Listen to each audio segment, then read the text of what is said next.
मैं स्वाति और आइए नजर आते हैं सबसे पहले बड़ी और अहम खबर पर। तो सबसे पहले बड़ी और अहम खबर पश्चिम बंगाल से। पश्चिम मिदनापुर जिला अंतर्गत खड़गपुर में स्वामी विवेकानंद स्पोर्ट एसोसिएशन के तत्वाधान में लोकसभा सांसद एवं भाजपा प्रदेशाध्यक्ष दिलीप घोष ने अपने सरकारी आवास पर विशिष्ट पत्रकारों को सम्मानित कर उन्हें पीपीई किट और सैनिटाइजर वितरित किया।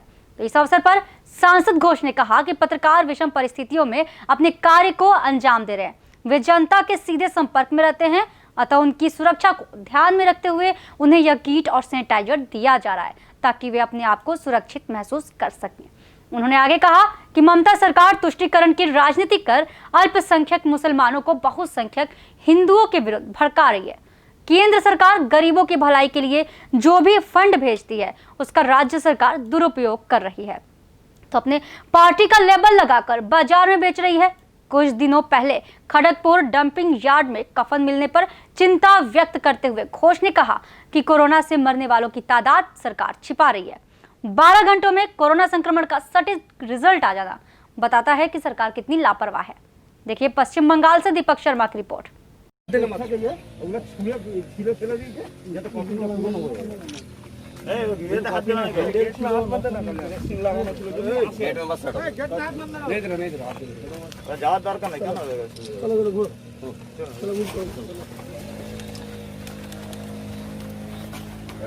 করতে দিয়েছেন 10 দিন পর তার রিপোর্ট এসেছিল। এনাদের কি স্পেশাল টেস্টিং ল্যাব করেছেন নাকি? খড়গপুরে ডাম্পিং গ্রাউন্ড নিয়ে বিশাল সমস্যা। খড়গপুরে যে ডাম্পিং গ্রাউন্ড সেখানে লাশ পাওয়া গেছে, এই নিয়ে আন্দোলন চলেছে, মানুষ ঘেরাও করে গেছে দিন রাত। এই ধরনের পরিবেশ কেন তৈরি হচ্ছে? কেন মানুষকে ভয়ের মধ্যে ভীতির মধ্যে রাখা হচ্ছে?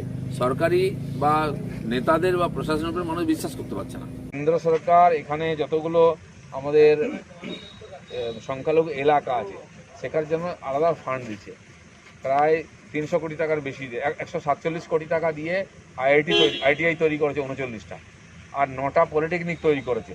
এই নিয়ে প্রায় 210 কোটি টাকা খরচা করছে। সেখানে মুসলিম যারা বেশিরভাগই অশিক্ষিত হাতের কাজ করেন তাদের ট্রেনিং, ওস্তাদ প্রকল্পের মাধ্যমে তাদের কাজের, তারপরে মঞ্জিল প্রকল্পের দ্বারা মুসলিম মহিলা মেয়েদের জন্য ট্রেনিং তাদের হওয়া, তাদের উৎপাদিত যে দ্রব্য তা যাতে বিক্রি হয় বিদেশে যায় তার জন্য আলাদা হাট বানিয়েছেন উনি। এবং সমস্ত মুসলিম এলাকায় ইংরাজি মাধ্যম যেগুলো স্কুল তার জন্য আলাদা ফান্ড দিয়েছেন যাতে সেখানে ছেলেমেয়েরা আধুনিক শিক্ষা পায়। এবং এটা কয়েক বছর ধরে 6 বছর ধরে আমাদের সরকার করে চলেছে।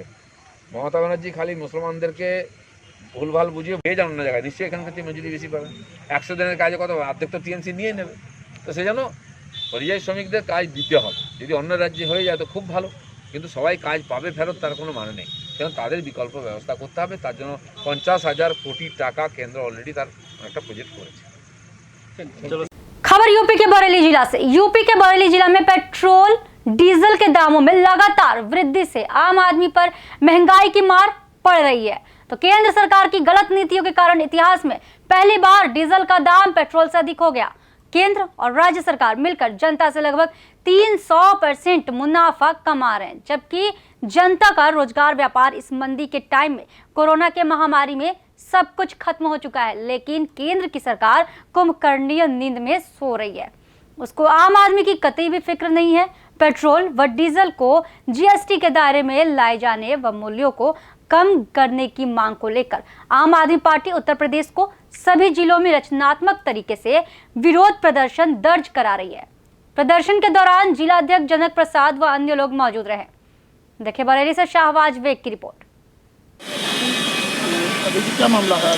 देखिए मामला ये है कि जो वर्ल्ड में जो क्रूड ऑयल का प्राइस है वो डाउन हो रहा है, $40 प्रति बैरल के आसपास है, लेकिन केंद्र सरकार उसको 300-400% के प्रॉफिट पे जनता से लूट रही है।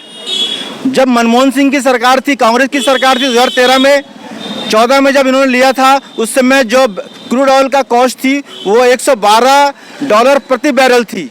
तब हमारा डीजल पेट्रोल था 55 रुपये के आसपास। तो हमारे जब भाजपा के जो शीर्ष नेता हैं वो नंगे होकर प्रदर्शन कर रहे थे। अगर $112 प्रति बैरल के हिसाब से उस समय 14 में जब छोड़ा था, आज $40 के आसपास है, तो मेरे ख्याल से 55 का 300% माइनस कर लें तो 20 रुपये 25 रुपये हिसाब से पेट्रोल डीजल बिकने चाहिए, लेकिन केंद्र सरकार 80 रुपये डीजल। अब आप बताइए, जो डीजल पेट्रोल आपकी सब्जी आएगी, आपके दाल आएंगे, रोज मर्रा की जरूरतों की जो ढुलाई होगी उसकी कॉस्ट कहाँ जाएगी? लोगों के रोजगार कोरोना की वजह से, महामारी की वजह से खत्म हो गए हैं, नौकरियां चली गई हैं, दुकानदारी हो नहीं रही है, बिजनेस ठप है, लेकिन आप जो है जनता को सताने का कोई भी मामला हो आप चूक नहीं रहे हो। तो आम आदमी पार्टी इसका पुरजोर तरीके से पूरे देश में विरोध प्रदर्शन कर रही है कि आप जो है इसको पूरी कॉस्ट को जीएसटी के अंडर में लेके आएँ, जनता को, किसानों को राहत मिले। इसी के लिए मांग को लेके हम लोग आज प्रदर्शन कर रहे हैं। धन्यवाद। यूपी के बस्ती जिले के शास्त्री चौक पर उत्तर प्रदेश सरकार एवं उत्तर प्रदेश पुलिस का पुतला फूंककर छात्र संघ के लोगों ने योगी मोदी के खिलाफ नारे लगाते हुए विरोध प्रदर्शन किया। जन समस्याओं को लेकर विधानसभा के सामने समाजवादी पार्टी के नेताओं द्वारा शांतिपूर्ण तरीके से विरोध की। सरकार ने आंदोलन को दबाने की नियति से नेताओं पर पुलिस द्वारा बर्बरता करा रही है। प्रदर्शनकारियों ने कहा, हम समाजवादी लोग पुलिस या तंत्र से डरने वाले नहीं, हम संघर्षवादी सदैव लोकहित के लिए हर कसौटी से गुजरने को तैयार हैं। इस बर्बरता पूर्वक लाठीचार्ज और गिरफ्तारी के खिलाफ बस्ती के छात्र संघ कार्यकर्ताओं ने जमकर सरकार विरोधी नारेबाजी करते हुए विरोध प्रदर्शन किया। देखिए पुरानी बस्ती से मोहित कुमार की रिपोर्ट। योगी तेरी तानाशाही नहीं चलेगी, नहीं चलेगी। लखनऊ में नेताओं को रिहा करो, रिहा करो, रिहा करो। पुलिस प्रशासन मुर्दाबाद, मुर्दाबाद, मुर्दाबाद। योगी मोदी मुर्दाबाद, मुर्दाबाद, मुर्दाबाद। योगी मोदी मुर्दाबाद, मुर्दाबाद, मुर्दाबाद। योगी मोदी मुर्दाबाद, मुर्दाबाद, मुर्दाबाद। योगी तेरी तानाशाही नहीं चलेगी, नहीं चलेगी। पुलिस प्रशासन मुर्दाबाद, मुर्दाबाद, मुर्दाबाद। पुलिस प्रशासन मुर्दाबाद, मुर्दाबाद, मुर्दाबाद। यादव जिंदाबाद, जिंदाबाद, जिंदाबाद। समाजवादी पार्टी जिंदाबाद, जिंदाबाद, जिंदाबाद। यूपी के बस्ती जिला में समाजवादी पार्टी के अध्यक्ष महेंद्र नाथ यादव ने कहा कि कोरोना जैसी घातक बीमारी की वजह से देश में लॉकडाउन लगा, जिसके लिए शासन प्रशासन जिम्मेदार है। अगर सरकार की नीतियां सही होती तो कोरोना बीमारी का कुछ हल निकाल लेती, लेकिन सरकार ने ऐसा कुछ नहीं किया और लॉकडाउन की स्थिति बन गई। तो पार्टी के राष्ट्रीय अध्यक्ष अखिलेश यादव ने लॉकडाउन को लेकर दिए गए उद्देश्य के बारे में बताया कि पार्टी के सभी कार्यकर्ताओं को शासन प्रशासन के आदेशों का पालन करते हुए सभी लोगों को मिलकर इस कोरोना काल में समस्याओं से जूझ रहे हर व्यक्ति का हर प्रकार से यथासंभव सहयोग का प्रयास किया जाए। देखिए पुरानी बस्ती से मोहित कुमार की रिपोर्ट। लॉकडाउन में सबसे द्रवित करने वाली क्या बात दिखी आपको? लॉकडाउन में जब शुरुआत में लॉकडाउन लगा और हमारे प्रवासी मजदूर भाई श्रमिक पैदल बड़ी संख्या में निकले, तो हम लोग जब उनको हाईवे पे राशन, भोजन, लंच पैकेट, बिस्कुट और पानी उपलब्ध करा रहे थे, उसमें एक दिन मैं गोटवा के आगे हमारा एक शिव मंदिर है, वहाँ बड़ी संख्या में बड़ा फील्ड है, तो अक्सर प्रवासी भाई वहाँ आकर के जो है बड़ी संख्या में रुके रहते हैं।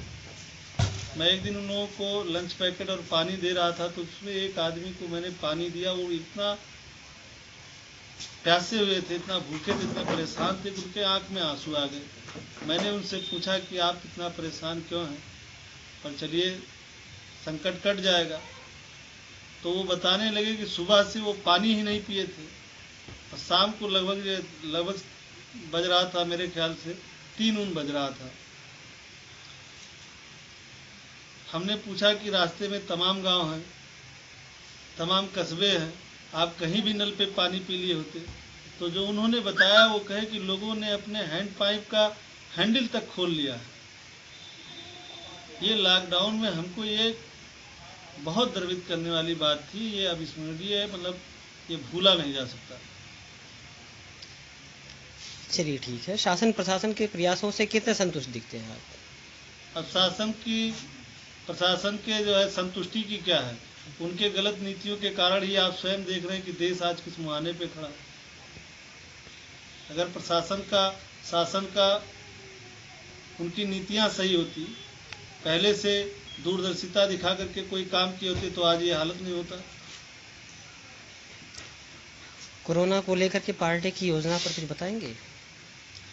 कोरोना को लेकर के हमारे राष्ट्रीय अध्यक्ष जी आदरणीय अखिलेश यादव जी का निर्देश है कि शासन का जो भी निर्देश है उसका पालन करते हुए, सोशल डिस्टेंसिंग का पालन करते हुए हमारे पार्टी के सभी नेताओं कार्यकर्ताओं से कि वो सारे लोग अपने अपने इलाके में, अपने क्षेत्र में जो भी ज़रूरतमंद लोग हैं, अगर किसी को किसी भी प्रकार की परेशानी है तो अपने सामर्थ्य के अनुसार ज़रूरतमंद की जो भी मदद हो सके वो इस संकट काल में ज़रूर मदद करें। लॉकडाउन में सपा के पुराने कार्यकर्ताओं ने तो पूरा साथ दिया, क्षेत्र में दिखे भी, हर जगह दिखे वो, और अपने सामर्थ्य अनुसार पूरा सहयोग भी उन्होंने दिया है, जिसकी लोग प्रशंसा भी कर रहे हैं। वहीं कुछ नेता तटस्थ भी रहे, इस पर क्या प्रतिक्रिया है आपकी? नहीं, ऐसा है कि कहीं हो सकता है आपको जानकारी ना हो पाई हो, लेकिन हमारी पार्टी के सारे नेताओं ने, सारे कार्यकर्ताओं ने अपने सामर्थ्य के अनुसार अपने अपने क्षेत्र में, अपने मोहल्ले में, अपने इलाके में जिससे जो बन पड़ा उन्होंने मदद किया, सहयोग किया। और अब आखिरी सवाल, पार्टी के विस्तार के बारे में कुछ बताएंगे? यूपी के बांदा जिले में समाजवादी पार्टी के कार्यकर्ताओं के द्वारा पेट्रोल और डीजल के दामों में बढ़ोतरी को लेकर जिलाधिकारी के माध्यम से राष्ट्रपति को ज्ञापन भेजा है और युवा जनसभा के जिलाध्यक्ष तथा सपा के जिलाध्यक्ष के निर्देशन में जिलाधिकारी कार्यालय पहुंच करके सत्ता पक्ष सरकार पर निशाना साधते हुए बताया कि यह गरीब और किसानों की विरोधी सरकार है। किसान इस समय बेहद परेशान है और यह निरंतरता तेल की कीमतों पर वृद्धि कर रहे हैं तो आम इंसान व किसान पर अधिभार के रूप में है। चिल्ला से देवानंद सिंह की रिपोर्ट। ये जो भाजपा की केंद्र सरकार जो है, जिस तरीके से लॉकडाउन लगा है, लोग इतना बेरोजगारी में परेशान हैं और ऊपर से ये जो है लोगों के ऊपर ये डीजल और पेट्रोल के दाम बढ़ा करके इतनी महंगाई में वैसे ही मार कर रही है। तो डीजल पेट्रोल के बड़े दामों की महंगाई के विरोध में हम लोग आए थे कि इसके दामों को कम किया जाए, जनता को, किसानों को कुछ राहत मिले और मतलब ताकि देश हमारा सुचारू रूप से चले। इतना नहीं कि एकदम से आप इतना रोज डीजल पेट्रोलों के दाम को, दिल्ली में तो पेट्रोल से भी ज़्यादा डीजल के दाम हो गए। डीजल सबसे ज़्यादा ज़रूरत किसानों को होती है। जब इतनी महंगाई से सिंचाई भी अपना करेगा, ट्रैक्टर अपना चलाएगा तो देश की अर्थव्यवस्था कहाँ चली जाएगी? कैसे हम लोगों को जो है अन्न और खाना दाना दे पाएगा? उसी के विरोध में हम लोग यहाँ आए थे कि डीजल के पेट्रोलों के दाम को कम किए जाएँ। दूसरा, पटोकर में जो बाबा भीमराव अम्बेडकर जी की मूर्ति को तोड़ा गया है, हम सपाइयों की सबसे बड़ी मांग है कि जो अराजक तत्व है वहाँ 3 दफ़े मूर्ति तोड़ी गई है, उनकी गिरफ्तारी क्यों नहीं हो रही? कौन है? प्रशासन क्या कर रहा है? उनकी जांच हो, आरोपियों की गिरफ्तारी हो और जो वहाँ पे मूर्ति जिस स्थान पे है वो गोचर की ज़मीन में आती है, उसको बाबा भीमराव अम्बेडकर पार्क बना के उसको चारों तरफ से बाउंड्री बना के उसको सुरक्षा किया जाए और दोबारा इस तरह की कोई घटना न हो। इसके लिए हम लोग आज ज्ञापन लेकर डीएम साहब से मिलने आए थे और उनको ज्ञापन दिया। तो ये थे अभी के समाचार। आगे कुछ खास खबरों के लिए बने रहिए फास्ट न्यूज़ इंडिया के साथ। धन्यवाद।